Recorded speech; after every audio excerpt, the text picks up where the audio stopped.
Hey there, it's Jasper from Presley here today with a video on PR SEO. So we get asked from a lot of PR professionals pretty frequently, not only what is SEO, but also how can you use it to benefit the distribution of your press releases. So SEO has been around for a long time, but not everybody really is fully aware of what it is or what the term means. So to start out from the top, what SEO stands for is search engine optimization. And what it really means is making any changes to your content, in this case a press release, that will help it be more favorable in the eyes of search engines like Google, Yahoo, DuckDuckGo, etc. Now typically, and most of the time, and for the sake of this video, we'll really be referencing Google the most as they are the king of search, but a lot of these rules do apply across other search engines.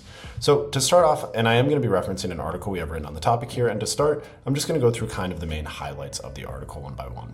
So the first thing here is discussing how PR SEO does boost your distribution. And if you take for an example the fact that maybe you wrote some sort of press release about the best hot hair rollers. Now, with best hot hair rollers, that in and of itself is what's called a keyword. And that keyword, if you include it in your press release, gives it more of a likelihood of it appearing on Google. It's obviously not as simple as that, but it is important to know in a situation where maybe you want your press release to not only be seen by the people that you're actively distributing to, but also people who are organically searching for things like best hot hair rollers. And because SEO is such a deep topic with so many different rules and ideas and concepts around it, most of this discussion will be around keyword research and keywords in general and how those work. But if you do have any deeper questions about PR SEO, definitely feel free to reach out to us. So now that I've explained a little bit more about kind of what PR SEO looks like in practice and what it looks like to have something optimized, let's talk a little bit more specifically about keywords. So keywords are exactly what they sound like, right? They're words that you want to have within your content that are key to the type of search or intent or whatever it is that people have in mind when they're looking for your content. So if you are writing about the best hot hair rollers, then your main keyword, your primary keyword, will be something like best hot hair rollers, and maybe some other keywords could be best hair rollers, hot hair rollers, and anything related to the subject of hot hair rollers. So that's what keywords are. The biggest follow-up question we do get is, okay, these keywords are interesting, but do they really help with SEO? And the short answer is yes. But the longer answer is yes, as long as you use them correctly. So a lot of people hear, okay, press release keywords, we should throw the different keywords of what we're writing about into our article so that they show up on Google. Yes, but then people go on to just kind of stuff them all over their article in a way that's not helpful. And really the fundamental thing with SEO to always keep in mind is that you want to make sure that you optimize your content so that it's visible and so that Google understands what you're writing about, but you don't want to ruin your content by not making it helpful or useful, because Google's gotten smart enough over the years to also be able to very accurately identify what they consider good content and what's not good content.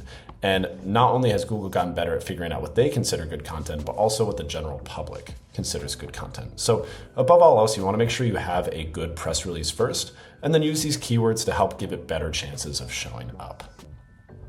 So going a bit further here, I want to talk about some other kind of unexpected reasons to include keywords in your press release, right? The first one is that original idea I mentioned of just showing up in Google for a keyword like best hot hair rollers, but some other more creative ones could be this first one here, boosting local SEO. So local SEO is the same as regular SEO, except it's specific to one location.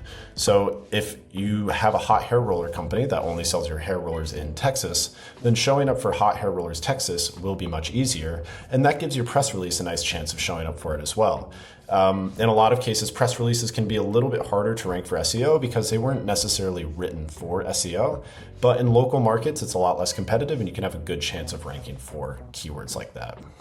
The next one here is one that we really like at Presley, and it's that doing this SEO will make your emails more findable. And to clarify what we mean by that, having this different keyword research take place before you write something, really what it translates to is helping you understand what the most common way people are referencing whatever it is you're writing about, right? So maybe you think that people are looking for the best warm hair rollers, and you find out that they're actually looking for hot hair rollers.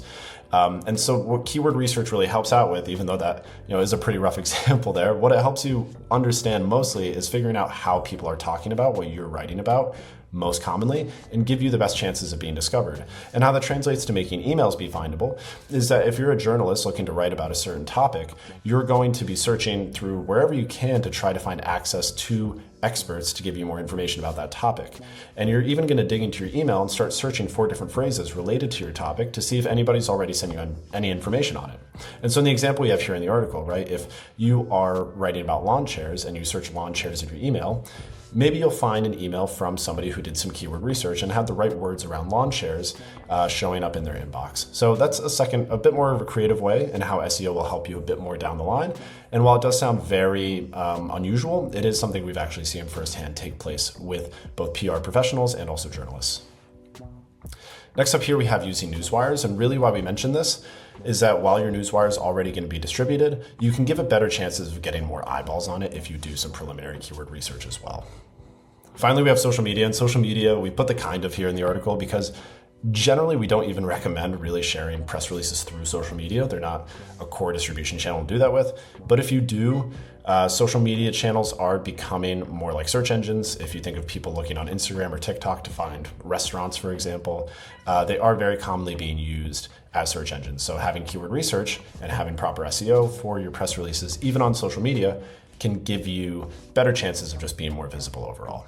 So the last thing I want to talk about here is just how to add keywords to your press release. And we just have a few steps here, right? First one, when you decide to write your article, do some keyword research, identify the keywords that you will include, and there are some tools that can help you do this. The ones that cost money, that are a bit more expensive, are called Ahrefs and SEMrush. Those are the two most popular ones. You can see them mentioned right here in this article, Ahrefs and SEMrush.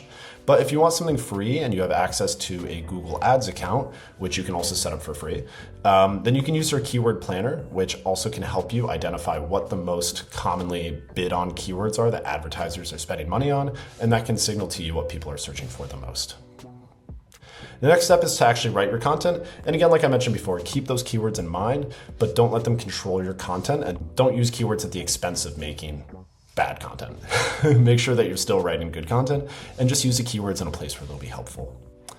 And then finally, the last step we have here is just once you're done writing, make sure that you have quality over quantity. One metric called keyword density, which Google looks at, is just the idea of seeing how often your keyword is mentioned in an article. And if they can tell that you're using it too much, they also won't like that because it means that you're not writing very naturally. So once you finish writing your article and you've used your SEO best practices and you've included your keywords, just make sure that you didn't overdo it and make sure that you still have quality content at the end of the day. So again, this was really mostly focused on keyword research for SEO, but here at Presley, we do have a lot of expertise in the space of PR SEO, mostly because within our own tool, when you're writing a press release or sending an email, we do have different SEO tips and settings, right? Namely, inside of press releases, you can actually decide what your SEO settings are, right? How it shows up on Google, and what the different headlines and descriptions and images and everything like that look like in your press release. So we've spoken with many professionals, PR distributors over the years about how they can use SEO to help